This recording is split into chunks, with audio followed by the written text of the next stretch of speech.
यहाँ पर सबसे पहले आपको लेके चलते हैं पास में। तो यहाँ पर सोलर पैनल है। पहला जो कंपोनेंट होता है सोलर पैनल।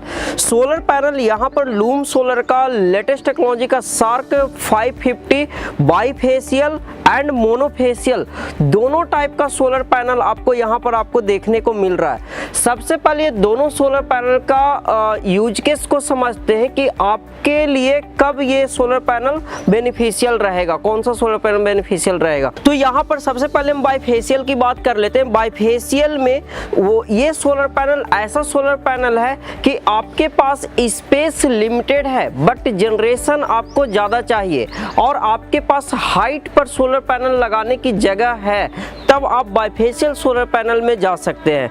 यहाँ पर जैसे कि हर घर का जो छत होते हैं वह आरसीसी का छत बना हुआ रहता है, सीमेंटेड रूफ रहता है और वहाँ पर आप चाहते हैं कि सोलर पैनल हम लगा के हम बिजली का जनरेट करें और एक्स्ट्रा जो मतलब कोई ऐसा स्पेस भी ऑक्युपाई ना हो, तो यहाँ पर आप बाईफेशियल सोलर पैनल का चुनाव कर सकते हैं। बाईफेशियल में ये इसका जो जनरेशन है कि आप 550 वाट का सोलर पैनल है और आप इसका 25% एक्स्ट्रा आप हर अलग अलग कंडीशन पर ये 25% एक्स्ट्रा जनरेट करता है। तो यहाँ पर आप उसके लिए आपके सरफेस हाइट ये सब देखा जाता है। तो आप एक स्टैंडर्ड हाइट पर करीबन 7 से 8 फीट की हाइट पर आप ये सोलर पैनल लगा के आप बिजली का जनरेट कर सकते हैं। यहाँ पर कई कंज्यूमर जो टॉप फ्लोर पर शेड बनवाते हैं उसको ना बनवा के वाटर प्रूफिंग करवा के ये सोलर पैनल ही लगा देते हैं, क्योंकि सोलर पैनल की बात स्ट्रॉन्ग की बात किया जाए तो स्ट्रॉन्गनेस में ये दोनों साइड से ग्लास लगा हुआ रहता है। 3 mm का फ्रंट और बैक ग्लास लगा हुआ रहता है।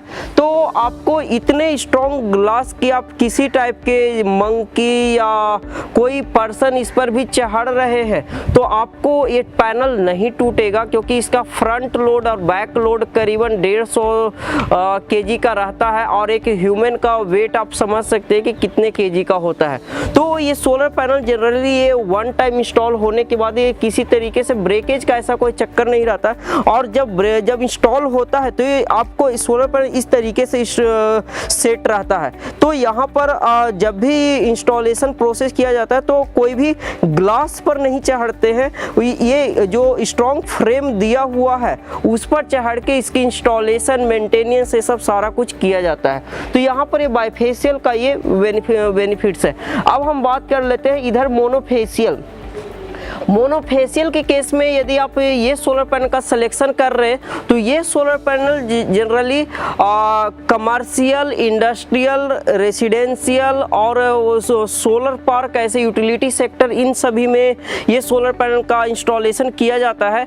तो यहाँ पर ये सोलर पैनल का बेनिफिट्स ये है कि आप ये सोलर पैनल को आरसीसी या टीन शेड ऐसे जगह पर जहाँ पर आपको हाइट पर नहीं इंस्टॉल कर सकते वहाँ पर ये सोलर पैनल का इस्तेमाल किया जाता है। अब ये सोलर पैनल की जनरेशन और ये सब इसके टेक्निकल स्पेसिफिकेशन यहाँ पर बैक साइड में एक टेक्निकल स्टिकर लगाया हुआ रहता है जो आप देख रहे हैं कि बैक साइड में इसका यहाँ लगा हुआ है। यहाँ पर इसके सारे स्पेसिफिकेशन हम स्क्रीन पर दिखा देंगे कि एक सोलर पैनल का VOC कितना है, एम्पियर कितना है और आपको ये जनरेट कितना करेगा। तो ये सारा कुछ आपको वहाँ पर देखने को मिल जाता है। अब इसमें सोलर पैनल को सिलेक्शन करते समय क्या ध्यान दिया जाता है कि आपको मजबूती हो गया, टेक्नोलॉजी हो गया, अब उसके बाद होता है फीचर्स। सोलर पैनल में फीचर्स की बात करें तो यहाँ पर आपको सोलर इंस्टॉलर है तो आपको सबसे जो कंफर्ट मिलती है कि सोलर पैनल को पैनल स्टैंड पर आसानी से हम टाइट कर सके। तो उसके लिए आपको एक स्ट्रॉन्ग फ्रेम दिया हुआ है और इस फ्रेम में आप देख रहे हैं कि 1 2 3 4 एक साइड में 4 माउंटिंग होल है और इसकी डायमीटर भी हम स्क्रीन पर दिखा देंगे एग्जैक्ट इसका कितना है, जिससे आपके नट बोल्ट की सिलेक्शन करने में आसानी हो। तो 4 इधर 4 उधर 8 और बीच में एक अर्थिंग के लिए यहाँ पर एक होल दिया हुआ है जिसको अर्थ करके आप इसका मतलब सोलर पैनल का अर्थिंग कर सकते हैं। और इसके साथ इसकी जो फिनिशिंग रहती है, फिनिशिंग जनरली जनरली लोग ध्यान नहीं देते हैं कि इसकी फिनिशिंग किस टाइप का होना चाहिए। लेकिन आपको जब सोलर पैनल को जब हम उठाते हैं, क्योंकि सोलर पैनल को 1 बाई 1 रेसिडेंशियल में हम चले जाएंगे तो 3 फ्लोर 4 फ्लोर पर रहता है, वहाँ पर चढ़ाना रहता है, तो यहाँ पर आपको इसकी फिनिशिंग पर भी ध्यान दिया जाता है। तो इसका बढ़िया फिनिशिंग, इसका आप इजीली आप देख रहे हैं कि हाथ से हम ऐसे कर रहे हैं, इसमें किसी टाइप का मतलब रुखड़ापन नहीं है कि कोई डर है कि कट जाएगा हाथ।